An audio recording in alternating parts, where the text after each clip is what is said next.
वज़ीर आज़म को गिरबान से पकड़ के ले जाती है। आज तक इस सवाल का जवाब इस्लामाबाद हाई कोर्ट ने तलाश नहीं किया और ना इस सवाल का जवाब पाकिस्तानी को हमको मिला। यानी जो गैर कानूनी हरकत फसाद की जड़ बनी, उस पर आज तक किसी किस्म की कोई पेशरफ्त नहीं हुई। नाज़रीन, कुछ सवालात 9 मई के बाद भी पैदा हुए। नंबर 1, जिन लोगों ने प्रेस कॉन्फ्रेंस कर दी, इमरान खान को छोड़ दिया, वो बेगुनाह हो गए, और जिन लोगों ने प्रेस कॉन्फ्रेंस नहीं की और इमरान खान को नहीं छोड़ा, वो जेलों में चले गए, गिरफ्तार हो गए, उनके कारोबार तबाह हो गए। यानी ये बहुत अजीबो गरीब चीज़ थी। ये किसी भी कानूनी तकाजे पे ये मामला पूरा नहीं उतरता था। ये बुनियादी कानूनी तकाजों के खिलाफ है ये बात। यानी मुराद रास को देख लें आप, अंदलीब अब्बास को देख लें, फरूख हबीब को देख लें, बाद में फयाजुल हसन चौहान को देख लें, असद उमर, अली जैदी, इमरान इस्माइल, महमूद मौलवी और दीगर बेशुमार लोग हैं जिन्होंने पाकिस्तान तहरीक इंसाफ को, इमरान खान को छोड़ा और वो पुरसकून जिंदगी में चले गए। यानी 9 मई अगर एक जुर्म था, फौज की तनसीबात के ऊपर अगर एक अटैक था और अगर बहुत गुस्सा था, तो जिन्होंने ये किया सबको सजा मिलनी चाहिए थी। लेकिन हुआ क्या? हुआ ये कि जो इमरान खान को छोड़ता गया, इसके पॉलिटिकल मकासद थे ना, जो इमरान खान को छोड़ता गया वो बेगुनाह होता गया, और जो इमरान खान को छोड़ने से इनकार करता गया वो गुनाहगार होता गया।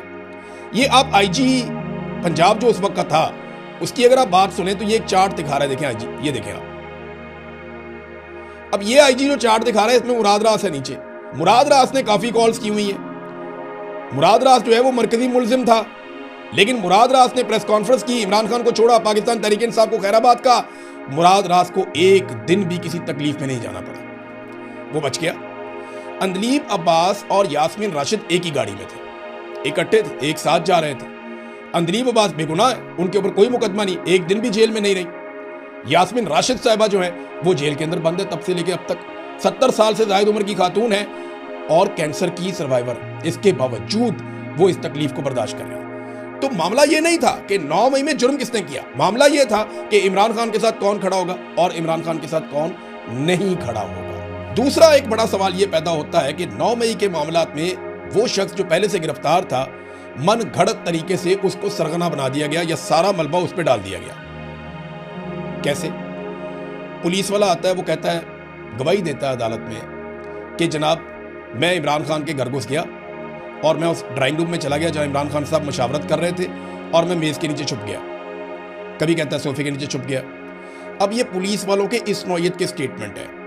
अब मैं ज़ाती तौर पे इमरान खान साहब को मिलने के लिए उस ड्राइंग रूम में गया हूँ, 3 से 4 सिक्योरिटी बैरियर हैं। सबसे पहले बाहर बहुत बड़ी तादाद में कारकुन खड़े होते थे, आप वो बैरियर क्रॉस करते थे, आगे पहला बैरियर आता था, आप उसको क्रॉस करते थे, आगे दूसरा बैरियर आता था, आप वहाँ पे सिक्योरिटी कैमरा हर चीज़ आपसे, मोबाइल सब वो ले लेते थे। उसके बाद वो अंदर से पूछते थे, फिर तीसरा बैरियर आता था, वहाँ आपको बिठा दिया जाता था। फिर जब आपकी बारी आती थी, आपकी मुलाकात करवाई जाती थी। सवाल ही नहीं पैदा होता कि एक चिड़िया का बच्चा भी मर्जी के खिलाफ अंदर चला जाए।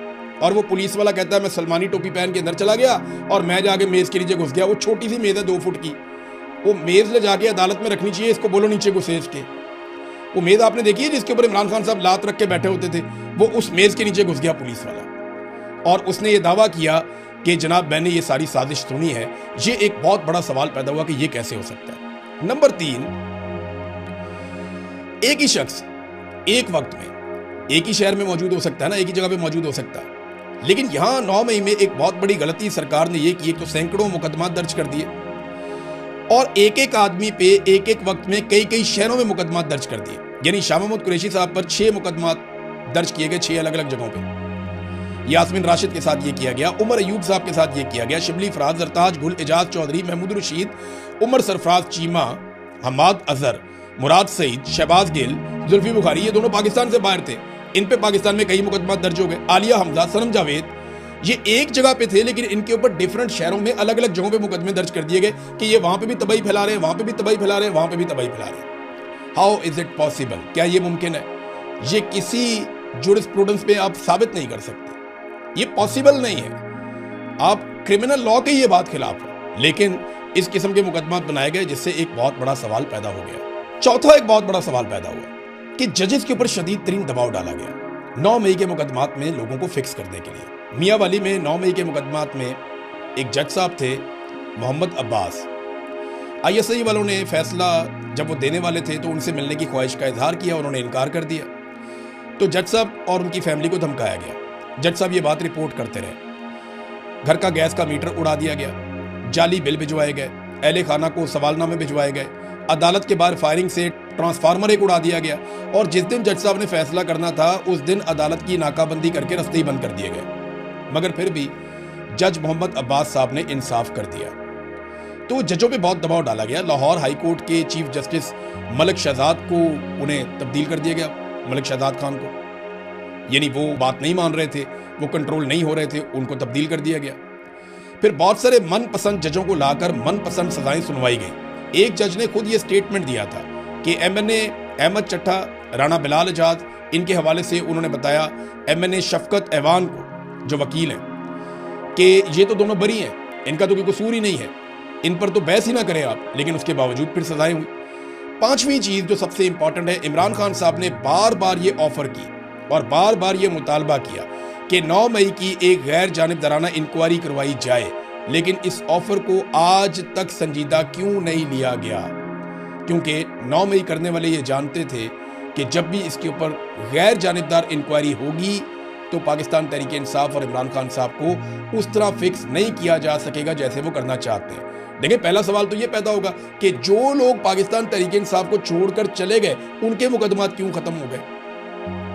सीसीटीवी फुटेज का पूछा जाएगा कहां पे गई, नामालूम अफराद का पूछा जाएगा कहां पे गए, बेशुमार सवाल किए जाएंगे। पुलिस वाला टेबल के नीचे कैसे फिक्स हुआ, यह भी पूछा जाएगा। तो 9 मई की किसी किस्म की कोई जुडिशियल इंक्वायरी होने नहीं दी गई आज तक। नाज़रीन, 9 मई से लेकर आज तक उस एक दिन का बहाना बनाकर मुल्क के साथ क्या कुछ किया गया उस पर जरा एक नजर डालते हैं। पाकिस्तान की मईशत तबाह कर दी गई, अमन अमान बर्बाद कर दिया गया, जमहूरी सियासी निज़ाम खत्म कर दिया गया, मीडिया को मुकम्मल तौर पर कंट्रोल कर दिया गया, अदलिया को यरगमाल बना लिया गया, आइन में मनपसंद तरामीम करके आइन का हुलिया बिगाड़ दिया गया, मुल्क में इंसानी हकूक की धज्जियां उड़ा दी गई, पाकिस्तान तहरीक इंसाफ का इंतखाबी निशान छीन लिया। वो फिर भी इलेक्शन जीत गए तो 8 फरवरी को उनका मैंडेट भी छीन लिया। इमरान खान पर 200 से ज्यादा मुकदमात बना दिए गए। आसिम मुनीर ने अमली तौर पर पाकिस्तान की मुकम्मल कमांड संभाल ली। बोगस मुकदमात इमरान खान पे बनाए गए। अवाम को महंगाई, बेरोजगारी और गुर्बत की चक्की में पीस कर रख दिया गया। फील्ड मार्शल ताहयात इस्तिस्ना ले गए और एक्सटेंशन भी उन्होंने ले ली, और वो भी 5 साल की। पाकिस्तान ने रिकॉर्ड कर्जे लिए, मुल्क को एक बड़ी जेल में बदल दिया गया। लोग मुल्क को छोड़ कर अपना सरमाया लेकर भागने लगे और अब तक पाकिस्तान में ब्रेन ड्रेन जारी है। 4 मरतबा एहतजाज करने वाले पुरअमन मुजाहिरीन के ऊपर गोलियां चला दी गई और लोगों का कत्लेआम किया गया। जबरी गुमशुदगियां पाकिस्तान में नॉर्मल बना दी गई। करप्शन के केसेस जो हुक्मरानों के ऊपर थे वो सारे खत्म कर दिए गए। फॉरेन पॉलिसी पाकिस्तान की बदल डाली गई। पार्लियामेंट बेअसर हो गई। अवाम और इदारों के अंदर एक बड़ी खलीज पैदा हो गई 9 मई के बाद।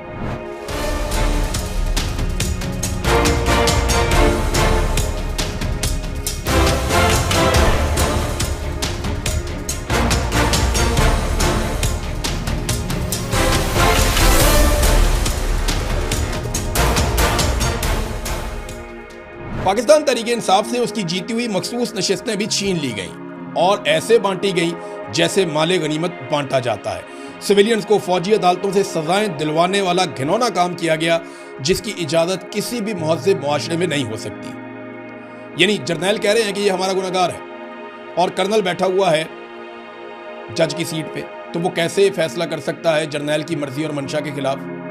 सवाल तो ये है ना कि जब आसिम मुनीर साहब और बाकी जर्नल फिक्स करना चाहें किसी एक शख्स को, किसी एक मुजरिम को, तो एक कर्नल की क्या जुर्रत है जिसके इदारे में सिर्फ यही समझाया जाता है कि यस सर, पहले दिन से लेकर आखिरी दिन तक यस सर के अलावा तो वहां कुछ है नहीं। तो वो कैसे ऐसा कर सकता था कि उनको बाइज्जत बरी कर देता या उन्हें बेगुनाह डिक्लेयर कर देता? तो सिर्फ पंजाब के अंदर 104 अफराद पर मिलिट्री कोर्ट में ट्रायल किया गया, 20 को सजा पूरी होने पर रिहा किया गया, बाकियों को सजा सुनाई गई है। वो जेलों में अब तक इंसाफ के मुंतजर हैं और पूरी दुनिया में इन हरकतों की वजह से पाकिस्तान की जग हसाई हो रही है। नाज़रीन, आज 9 मई को 3 साल मुकम्मल हो गए, मगर दिन रात मेहनत और अरबों रुपए का बजट खर्च करने के बावजूद पाकिस्तानियों ने 9 मई पे एस्टेब्लिशमेंट के बयानिए को कबूल नहीं किया। एस्टेब्लिशमेंट की इमरान खान को शिकस्त देने की जिद में पाकिस्तान का बहुत नुकसान हो गया। साबिक वजीर आजम आज भी जेल में है, उसकी बिनाई जाया हो रही है और ये बात खुद सरकार बता रही है। 9 मई का बयानिया इमरान खान के हमवतनों ने 8 मई को दफन कर दिया था। यानी जो इन्होंने कहा कि 9 मई में ये हो गया वो हो गया, कौम इमरान खान के साथ नहीं है, तो 8 फरवरी को कौम ने बताया कि वो आज भी इमरान खान के साथ है और 9 मई का बयानिया 8 फरवरी 2024 को दफन कर दिया गया।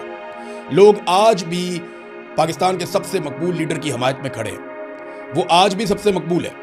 उसने जो वादा किया वो पूरा किया।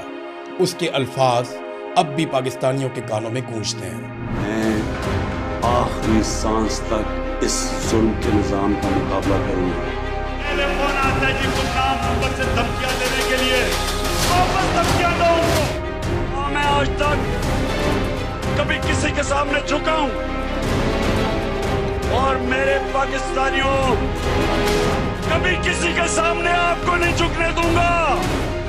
मैं वाजे कर दूं कि आखिरी गेंद तक लड़ूंगा, आखिरी अपनी सांस तक इनका मुकाबला करूंगा। कोई मुझे ना जेल और ना ये जो